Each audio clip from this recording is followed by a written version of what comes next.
It was a chilling December evening in Durham, North Carolina. The Peterson home, a sprawling mansion surrounded by towering trees, stood eerily quiet. Inside, the world of novelist Michael Peterson and his wife Kathleen was about to change forever. At around 2:40 in the morning, a desperate call shattered the silence. 911, what's your emergency? The dispatcher's calm voice was met with chaos. Michael Peterson's frantic words spilled out. My wife fell down the stairs. She's still breathing. I think there's so much blood. His voice cracked, trembling with panic as he pleaded for help. The sound of labored breathing and the faint echoes of gasping filled the background. Emergency responders raced to the scene, but what they found defied explanation. Kathleen lay motionless at the foot of the staircase, her head surrounded by a dark pool of blood. The injuries, deep lacerations on her scalp, and smeared blood on the walls painted a scene far more violent than a simple fall. Michael, clad in a t-shirt and pajama bottoms, was visibly shaken. He claimed they had been drinking wine by the pool earlier that evening, celebrating life and chatting. Kathleen had gone inside first, he said, while he lingered to finish his drink. Moments later, he came inside and found her at the bottom of the stairs. His voice quivered as he explained, I tried to help her. I didn't know what to do. The police, however, were skeptical. The blood patterns and Kathleen's injuries did not align with an accidental fall. Officers whispered amongst themselves, exchanging looks of doubt. The scene was chaotic, yes, but something felt off.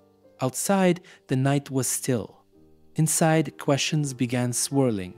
What really happened in that house? The story Michael told felt incomplete. Little did anyone know, this was only the beginning of a case that would grip the nation, unraveling secrets, betrayals, and theories so bizarre they seemed ripped from the pages of a thriller novel. But in those first moments, one question hung heavy in the air. Was Kathleen's death an accident or something far more sinister? The staircase was no ordinary household feature.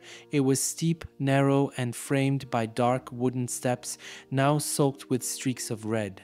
The scene Kathleen Peterson left behind spoke louder than any words that could be uttered. To the trained eyes of investigators, it was a story waiting to be unraveled. But whose version would it tell? Blood spatter covered the walls, starting from midway up the staircase and trailing down to the base where Kathleen lay. The patterns were chaotic, almost painterly, but forensic experts saw structure in the chaos. Small droplets, indicative of repeated impact, were scattered near her body. Smudges and handprints streaked along the walls suggested movement, perhaps an attempt to stand or, chillingly, signs of a struggle. At first glance, the injuries on Kathleen's scalp, a series of deep, parallel lacerations, seemed inconsistent with a simple fall. There were no fractures in her skull, something experts found puzzling given the severity of the blood loss. The blood around her was dry in some areas, congealed in others, suggesting she may have lain there for longer than Michael claimed. The staircase itself presented another clue. On closer inspection, the steps were pristine save for the blood at the base. No signs of splinters, loose carpet, or anything that might explain a sudden trip or stumble were found. It was as though Kathleen's injuries had occurred elsewhere and been staged at the staircase, or perhaps something entirely unthinkable had transpired. One detail, however, caught everyone's attention: a small smear of blood on Michael's clothing. It was faint, as though brushed on in passing, but its placement raised eyebrows. If he had cradled Kathleen in an attempt to save her, why wasn't there more blood? Why just this peculiar mark? Police also noted the odd presence of a wine glass by the pool left untouched. It matched Michael's story of a quiet evening together, but there was no second glass for Kathleen. Her fingerprints were absent from the glass, the poolside furniture, and, curiously, even the staircase's banister, where one might expect to find evidence of a slip or fall. The more investigators scrutinized the scene, the more questions arose. The lacerations, the inconsistent blood patterns, the odd absence of fingerprints all painted a portrait of chaos. But whose chaos was it? The evidence was there, waiting to speak. The question was, would it scream accident or whisper murder? When the autopsy report on Kathleen Peterson was released, it was as though a flashlight had been turned on in the dark, revealing details that no one was prepared for. Dr. Deborah Radish, the state medical examiner, meticulously examined Kathleen's body, searching for answers to the question that loomed large: what caused her death? The first thing that stood out were the injuries to Kathleen's head: 7 distinct lacerations, long and deep, each resembling the impact of a blunt object. Yet, despite the severity of these wounds, her skull was intact. No fractures. This was unusual, raising a chilling implication. The force behind these injuries had been controlled, deliberate even, but brutal nonetheless. It did not match the typical trauma seen in a fall. Blood loss was significant and, according to the report, was a contributing factor in Kathleen's death. But it wasn't just the quantity of blood, it was where it was found. The pattern of blood spatter on her scalp suggested she had been struck repeatedly, possibly while stationary. This seemed to directly conflict with Michael Peterson's version of events: a tragic fall down the stairs. Bruises were found on Kathleen's body, on her arms, wrists, and back.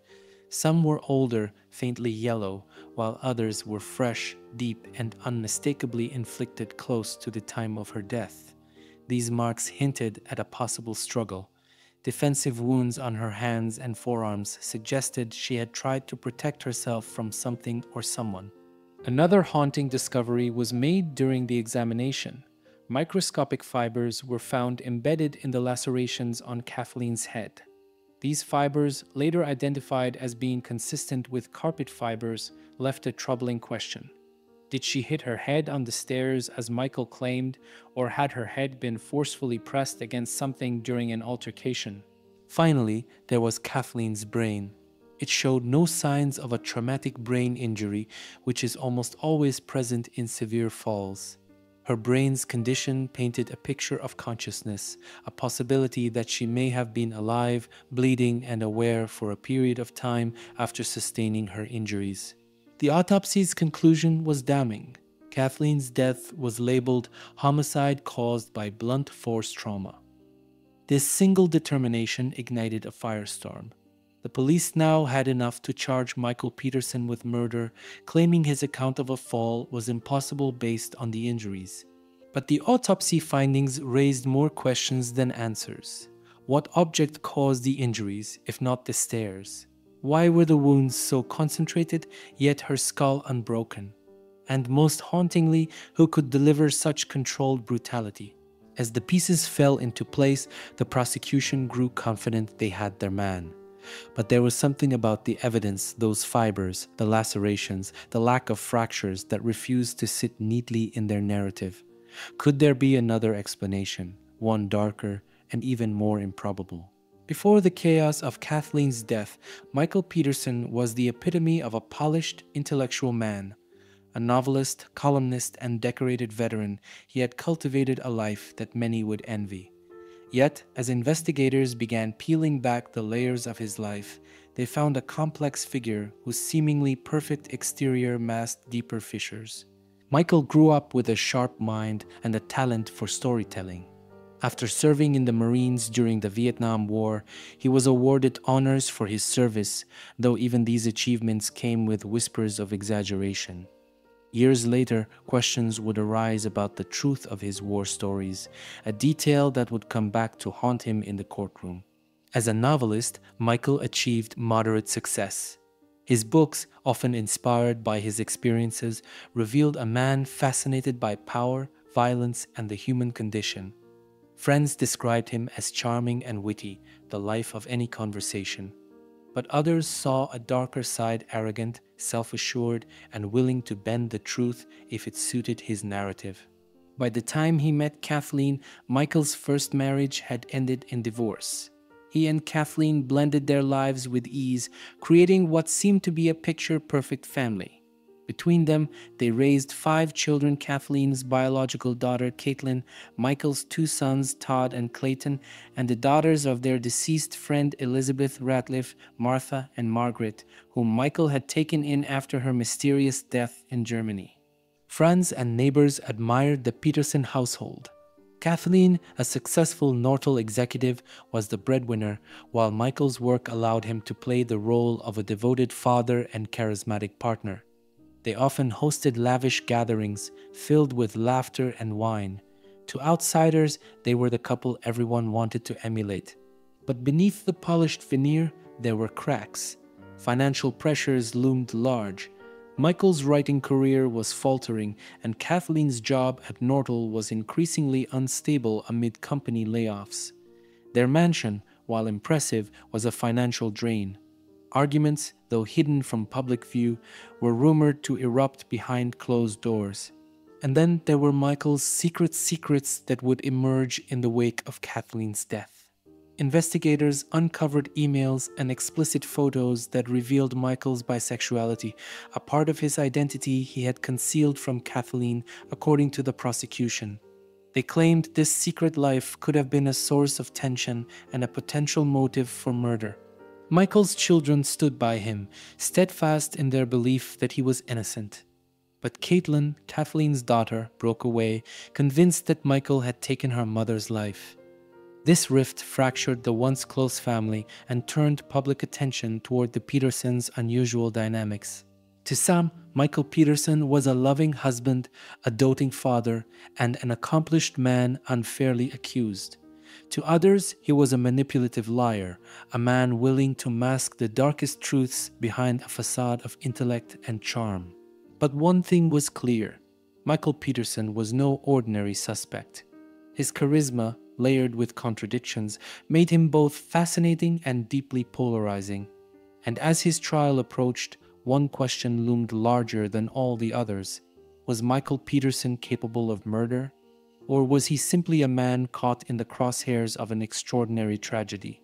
When the prosecution laid out its case against Michael Peterson, it was clear they were not relying solely on evidence from the crime scene. They aimed to dismantle the image of the devoted husband and expose a man they claimed had both the motive and the means to commit murder. Their narrative painted Michael as a man whose secrets and desperation culminated in violence. At the center of their argument was the Petersons' financial troubles. Despite their outward appearance of wealth, Kathleen and Michael were drowning in debt. Their grand home in Durham, once a symbol of success, had become a financial albatross. Mortgage payments, credit card bills, and the looming specter of Kathleen's possible job loss at Nortel created immense pressure. The prosecution argued that Michael's lifestyle was at stake, and with Kathleen's death, he stood to gain access to her life insurance policy, a payout that would rescue him from financial ruin. But financial motives alone weren't enough to convince a jury. The prosecution turned its attention to what they described as Michael's double life. Emails and explicit photos found on his computer revealed that Michael had been engaging in online communication with men, exploring his bisexuality, a fact he had allegedly hidden from Kathleen. Prosecutors suggested that Kathleen had discovered this secret, sparking a confrontation the night she died. To bolster their theory, the prosecution introduced an inflammatory motive: shame. They argued that Michael, fearful of his secret being exposed and the potential collapse of his marriage, lashed out in a fit of rage. This motive, combined with the financial strain, painted a picture of a man pushed to the brink. The prosecution also leaned heavily on the forensic evidence. They argued that the 7 lacerations on Kathleen's head could not be explained by a simple fall. Instead, they proposed she had been struck repeatedly with a blunt object. The missing blow poke from the Peterson fireplace became a central piece of their case. They claimed Michael had used it as a weapon and then disposed of it to cover his tracks. In the courtroom, the prosecution's narrative was compelling, but not without controversy. They sought to portray Michael as a liar, a manipulator, and ultimately a murderer. They pointed to inconsistencies in his account of the night, asking why, if Kathleen had fallen, there was so much blood. Why were there no signs of her slipping or tripping? And why, they asked, would a loving husband leave his wife's body at the base of the stairs and not attempt CPR? Their argument wasn't just about the physical evidence, it was about who Michael Peterson was. They described him as a man whose charm masked his darker impulses, whose financial desperation and fear of exposure drove him to commit the unthinkable. But even as they laid out their case, the questions lingered. Was this a portrait of guilt or simply an attempt to demonize a man whose life was already under the microscope? And most importantly, was the prosecution's version of events the truth or just another story crafted to fit a narrative? The courtroom buzzed with tension as the jury grappled with these questions. The prosecution had laid its cards on the table, but the defense was waiting, ready to challenge every claim and raise doubts about every piece of evidence. The trial of Michael Peterson took a dramatic turn when investigators uncovered a part of his life that had been hidden from public view: his bisexuality. This revelation wasn't just a bombshell in the courtroom. It was a twist that altered the narrative of the entire case, casting shadows of doubt and igniting heated debates about motives, deception, and character. It started with a search of Michael's computer. Tucked away in email archives were explicit exchanges with men, along with photos that left no ambiguity about his sexual orientation. To the prosecution, this wasn't just a private matter, it was a key to unlocking Kathleen's death. They argued that Michael's bisexuality was a secret he had concealed from his wife, a ticking time bomb in their marriage that exploded the night she died. But the question of whether Kathleen knew about this aspect of Michael's life remained central. The defense insisted that Kathleen was fully aware and accepting of his bisexuality.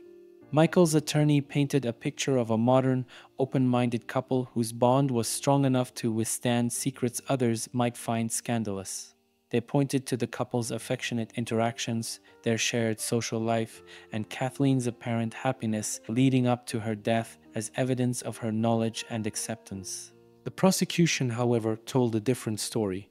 They argued that Kathleen's discovery of Michael's sexual encounters with men, perhaps through his emails or other signs, sparked an explosive argument that ended in violence. This theory was fueled by the lacerations on Kathleen's head, which they claimed could not have come from a fall. The prosecution suggested that her shock and betrayal at Michael's secret life may have been the catalyst for a tragic confrontation. The fallout extended beyond the courtroom. Michael's family faced the revelation with mixed emotions. His sons, Todd and Clayton, stood firmly by his side, unwavering in their belief that their father's sexuality had no bearing on Kathleen's death.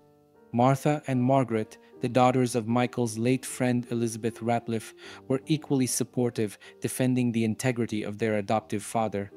To them, the prosecution's focus on Michael's private life was nothing more than an attempt to assassinate his character and distract from the lack of concrete evidence. Caitlin, Kathleen's biological daughter, had a different reaction. Already convinced of Michael's guilt, she saw the discovery of his bisexuality as further proof of his deceit. To her, it was another betrayal layered atop the tragic loss of her mother. Outside the courtroom, the public was divided. Some viewed the focus on Michael's sexuality as irrelevant, a prejudiced tactic designed to vilify him. Others saw it as a crucial piece of the puzzle, a secret that might have driven the events of that fateful night. The question lingered in the air like a storm cloud. Was this revelation a motive for murder or merely a personal truth weaponized to sway a jury? As the trial continued, one thing became clear. The secret of Michael's bisexuality was no longer just his own. It had become a cornerstone of a case that was anything but simple, leaving everyone to wonder what other truths lay waiting to be uncovered. The blow poke, a long, hollow metal fireplace tool designed for stoking fires, became an unlikely star in the trial of Michael Peterson. It wasn't just a piece of hardware. To the prosecution, it was the murder weapon. The prosecution's theory was chilling. They claimed Michael had used the blow poke to strike Kathleen multiple times on the head, causing the distinctive lacerations found during her autopsy. The tool's hollow design explained why her skull wasn't fractured despite the brutal blows. Furthermore, investigators noted that the blow poke, a gift from Kathleen's sister, was conspicuously missing from the Peterson home when police conducted their search. To the prosecution, the absence of the blow poke was damning.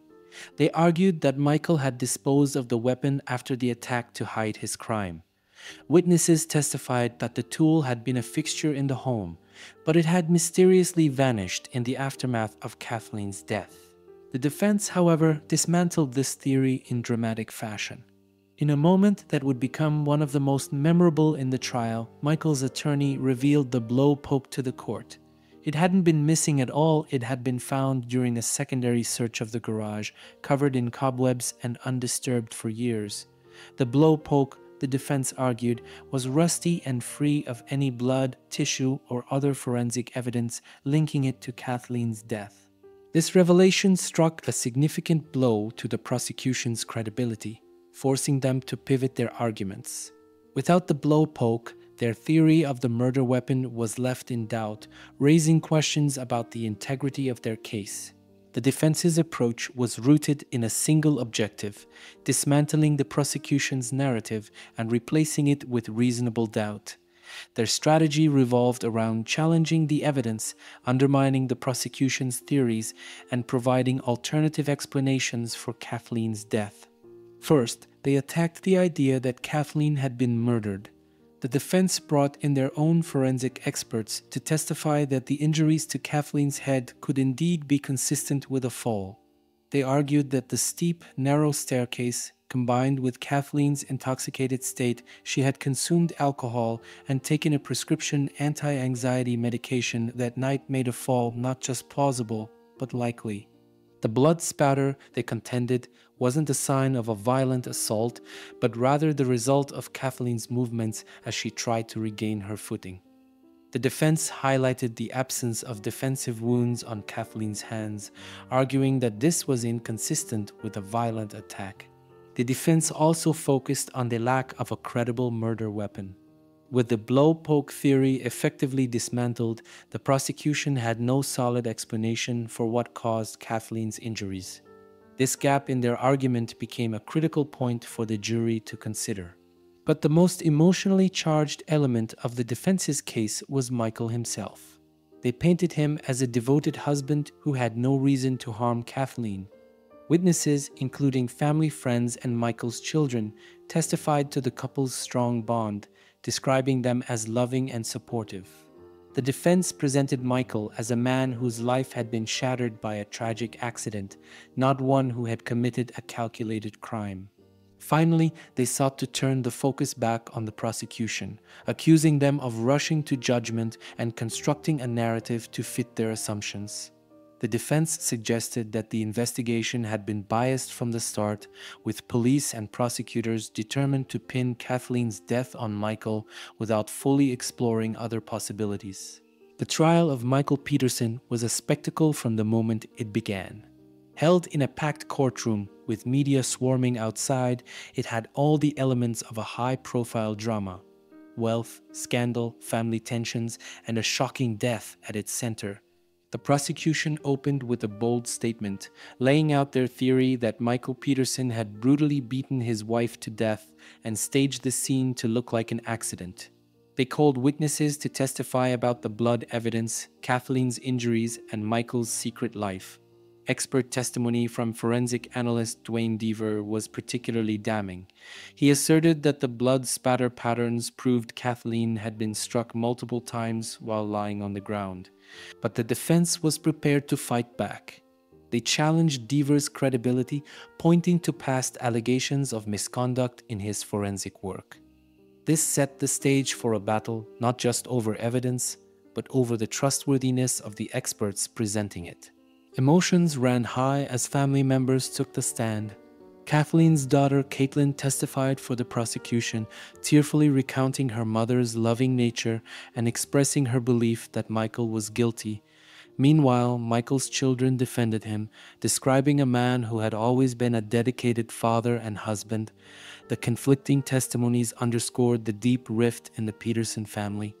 The courtroom atmosphere was electric. Each new piece of evidence, each testimony, and each cross-examination added layers to the already complex narrative. Jurors watched intently, their faces often betraying confusion or shock as the twists and turns unfolded. As the trial progressed, one thing became clear. This was not just a case about what happened to Kathleen Peterson. It was a battle of narratives, a contest to determine whether Michael Peterson was a grieving husband or a cold-blooded killer. The truth seemed to hang tantalizingly out of reach, leaving everyone in the courtroom grasping for answers. As the trial unfolded, the prosecution unearthed a haunting piece of Michael Peterson's past a death that bore eerie similarities to Kathleen's. Elizabeth Ratliff, a close friend of Michael's, had died in 1985 under circumstances that seemed almost too coincidental to ignore. Found lifeless at the bottom of a staircase in her home in Germany, her death became a cornerstone of the prosecution's argument. Elizabeth, a widow and mother of 2 young girls, had been close to both Michael and his first wife, Patricia. After her death, Michael took guardianship of Elizabeth's daughters, Margaret and Martha, raising them as his own. At the time of her passing, Elizabeth's death was ruled accidental, attributed to a brain hemorrhage that caused her to fall. However, the prosecution now argued that Elizabeth's death wasn't an accident, it was a murder committed by Michael. They pointed to the parallels between the 2 cases. Both women found at the foot of a staircase, both covered in blood, both with injuries that raised more questions than answers. To bolster their claim, Elizabeth's body was exhumed decades after her death. Forensic experts testified that the injuries to her head were consistent with blunt force trauma, not a simple fall, though these findings were controversial. The defense countered by calling the exhumation findings speculative. They argued that Elizabeth's death had been thoroughly investigated by German authorities at the time and deemed natural.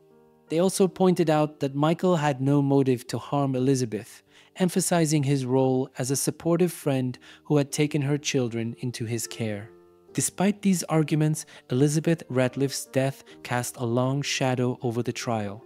For the jury, it was impossible to ignore the unsettling similarities. The prosecution painted Michael as a man with a pattern, a killer who knew how to stage a crime scene. Whether true or not, Elizabeth's tragic death became a symbol of suspicion, intertwining her fate with Kathleen's in the minds of the jurors. As the trial seemed to be hurtling toward a conclusion, an unusual theory emerged, turning the courtroom drama into something resembling an episode of a true crime mystery show. Dubbed the Owl Theory, this alternative explanation suggested that Kathleen's death was not the result of foul play, but rather the work of an aggressive bird. The theory, proposed by attorney Larry Pollard, argued that a barred owl, a species known to inhabit the wooded areas around the Peterson home, attacked Kathleen outside the house, causing the lacerations on her head. Startled and injured, Kathleen supposedly ran inside, slipping on the staircase and succumbing to her injuries. Supporters of the owl theory pointed to several pieces of evidence that seemed to align with this bizarre hypothesis. Microscopic feather fragments were found in Kathleen's hair, along with pine needles that could have come from outside. The pattern of her scalp wounds, a series of parallel cuts, resembled the talons of a large bird, lending a degree of plausibility to the claim. However, the theory was met with skepticism from both the prosecution and the defense. To the prosecution, it was a distraction from what they believed was clearly a case of murder. The defense, while not endorsing the owl theory, was content to let it linger in the public's imagination, as it introduced an element of doubt that could work in Michael's favor. While the owl theory never became a formal part of the trial, it gained traction in the court of public opinion. For some, it was a laughable attempt to explain away a complex case. For others, it was a compelling alternative that highlighted the lack of definitive answers in Kathleen's death. Regardless of its merit, the owl theory remains one of the most talked about aspects of the case, a bizarre twist in an already strange story. The trial of Michael Peterson wasn't just fought in the courtroom, it played out in living rooms around the world. From the moment Kathleen's death became public knowledge, the case drew intense media scrutiny, turning the Peterson family into unwilling celebrities. But it wasn't until the release of the documentary series, The Staircase, that the case became a cultural phenomenon. Directed by French filmmaker Jean-Xavier de Lestrade, The Staircase chronicled Michael's trial with unprecedented access to the defense team, courtroom proceedings, and Michael's personal life. The series painted a sympathetic portrait of Michael, portraying him as a victim of a flawed justice system and a relentless prosecution. It raised questions about the reliability of forensic evidence, the role of bias in investigations, and the impact of media sensationalism on legal outcomes. However, the documentary was not without its critics. Many accused it of being one-sided, focusing heavily on the defense's perspective while minimizing the prosecution's arguments.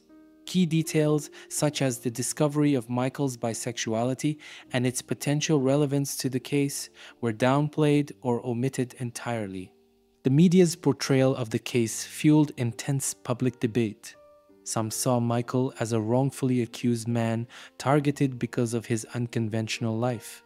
Others believed the documentary glossed over critical evidence, reinforcing their conviction that Michael was guilty. Social media amplified the frenzy, with armchair detectives dissecting every detail of the trial, from the blood spatter analysis to the owl theory. True crime enthusiasts became engrossed in the twists and turns, while legal experts debated the case's broader implications.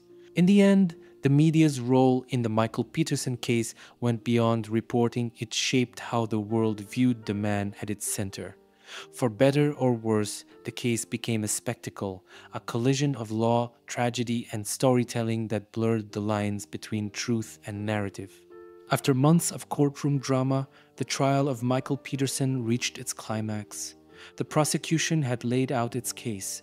Michael, desperate and furious, had murdered Kathleen in a fit of rage and staged her death to look like an accident. The defense, meanwhile, had meticulously countered each claim, arguing that Kathleen's death was nothing more than a tragic fall. But the final decision lay with the jury. In a tense and packed courtroom, the jury returned its verdict: guilty of first-degree murder.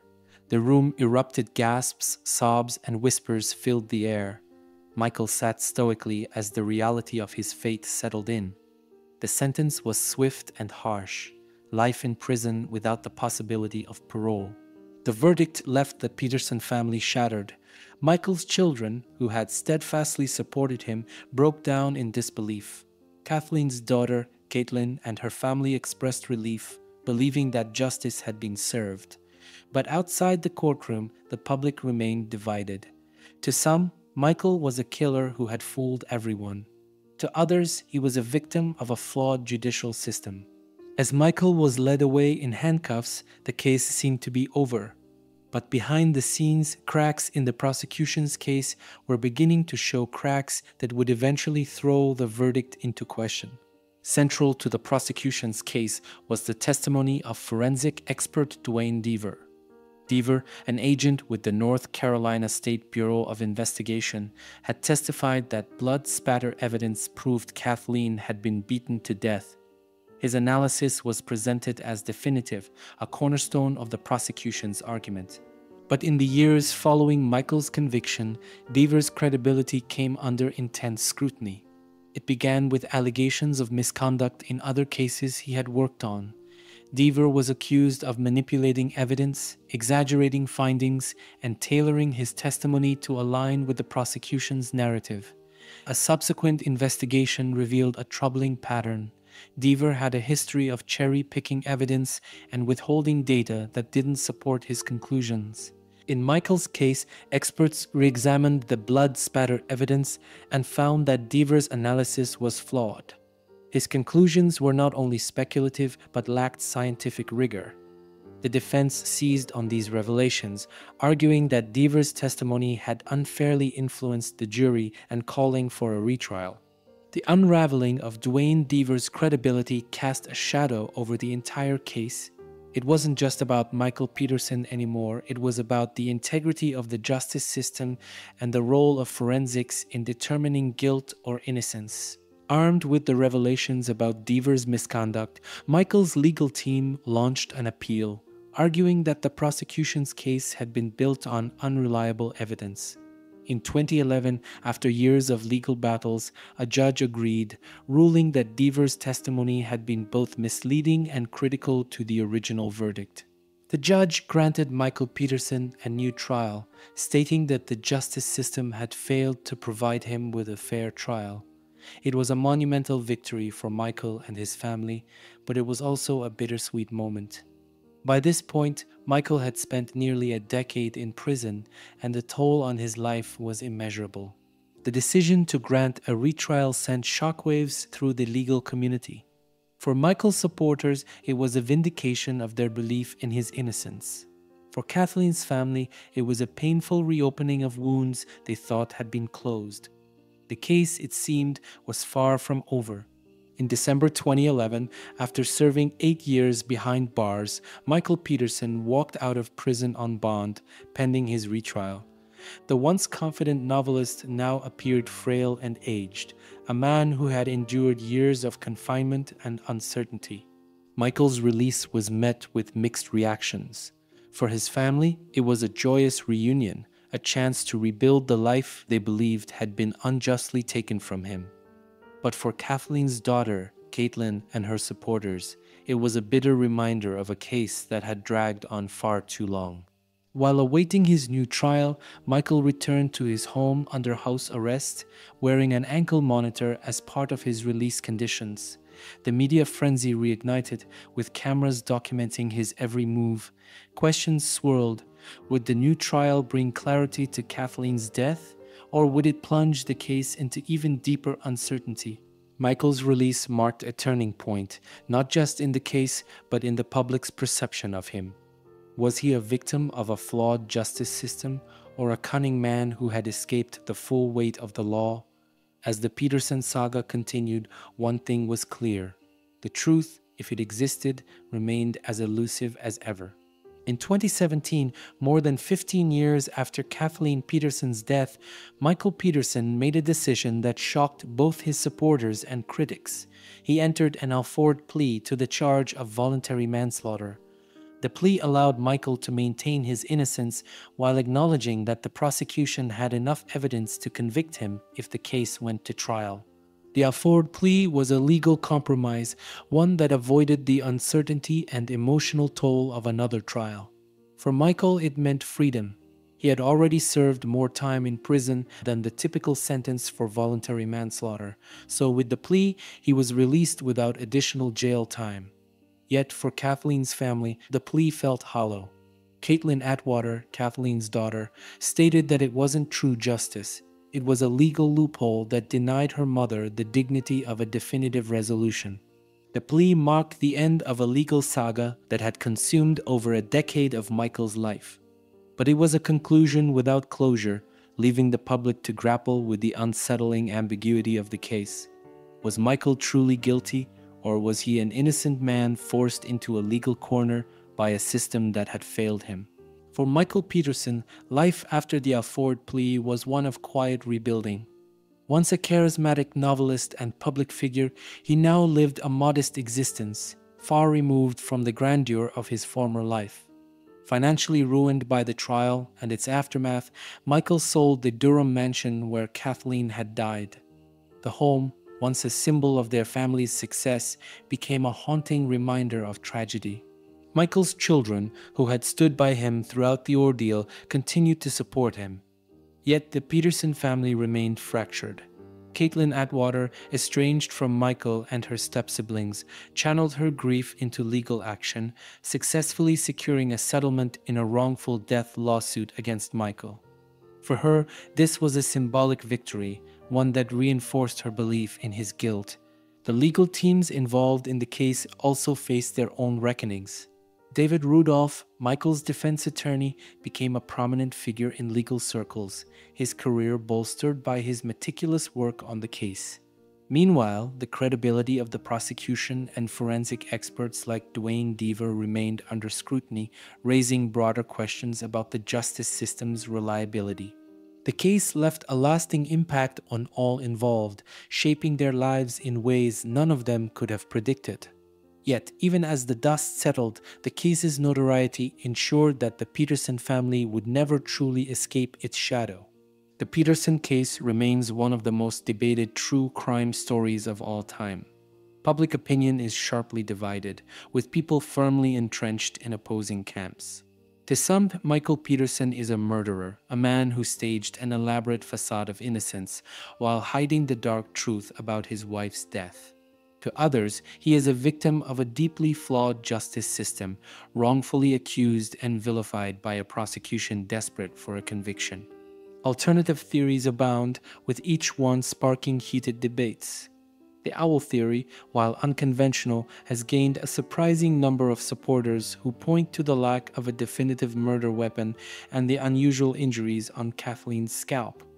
Others believe that Kathleen's death was an accident, a tragic fall down the stairs that was misinterpreted as a crime. Meanwhile, the Afford plea has done little to sway opinions. For skeptics, it is a tacit admission of guilt. For supporters, it is a pragmatic decision made by a man who could no longer endure the relentless weight of the legal system. The debates extend beyond Michael's guilt or innocence, touching on broader issues like the reliability of forensic evidence, the role of media in shaping public perception, and the inherent biases within the justice system. The case has become a lightning rod for discussions about justice, truth, and the gray areas in between.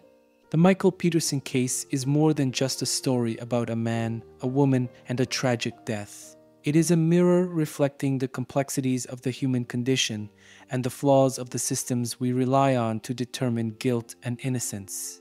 At its heart lies an enduring mystery. What truly happened to Kathleen Peterson on that December night? The case has left behind a legacy of unanswered questions. If Kathleen's death was an accident, why did the evidence suggest otherwise? If Michael was guilty, what was his true motive, and why were there no signs of a struggle? And perhaps the most haunting question of all, can we ever really know the truth? The impact of the case extends far beyond the Peterson family. It has influenced how forensic evidence is evaluated, highlighted the dangers of media sensationalism, and raised critical questions about fairness in the justice system. For better or worse, the case has become a cultural touchstone, a reminder of how deeply flawed and deeply human the pursuit of justice can be. In the end, the story of Michael and Kathleen Peterson is not just about tragedy, it is about the unknowable.